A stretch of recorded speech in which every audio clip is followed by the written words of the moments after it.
Luftë të vërtetë në kundërshtim të fuqizimit të subjektivitetit ndërkombëtar të Kosovës u ka kërkuar presidenti i Serbisë Aleksandar Vučić, diplomatët të akredituar nëpër botë. Kjo qasje është në kundërshtim me marrëveshjet e Brukselit dhe kundër frymës së aktit të mbrojtjes të SBA-s i nënshkruar së fundi nga presidenti Donald Trump, ku palëve u kërkon angazhim konstruktiv në zbatimin e ujdive të Brukselit.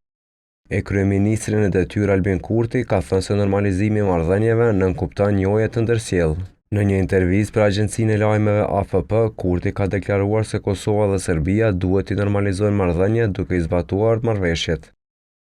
Ne duhet të normalizojmë raportet me Serbinë, por normalizimi i raporteve me një fqinj që ka regjim autoritar dhe që nuk të njeh dhe po ashtu nuk i pranon krimet e kryera gjatë luftës është shumë i vështirë. Ne kemi një marrëveshje për normalizim. Ne duhet ta zbatojmë që nënkupton njohje të ndërsjellë mes shteteve, të paktën njohje de facto.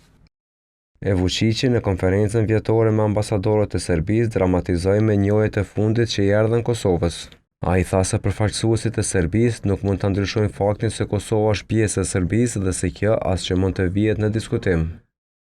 Pozita e ambasadorit dhe pozita e kreut të zyres përfaqësuese serbe nuk mund të jetë çështje komoditeti dhe konformiteti i dikujt, por duhet të jetë çështje e luftës së vazhdueshme të dikujt në nivel të përditshëm për interesat e Republikës së Serbisë. Me këtë dua të them një luftë të vërtetë dhe të sinqertë dhe jo ta keni kënaqësinë e vendit pritës. Presidenti serb jo që foli për normalizim, por paralajmëroi për disa çështje që siç tha i ka në kasafort e të cilat do t'i bëjnë të ditura publikisht.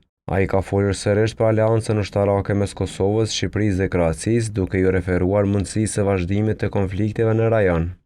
Por Kurti tha se është Serbia ajo që ka tendenca destabilizuese në rajon.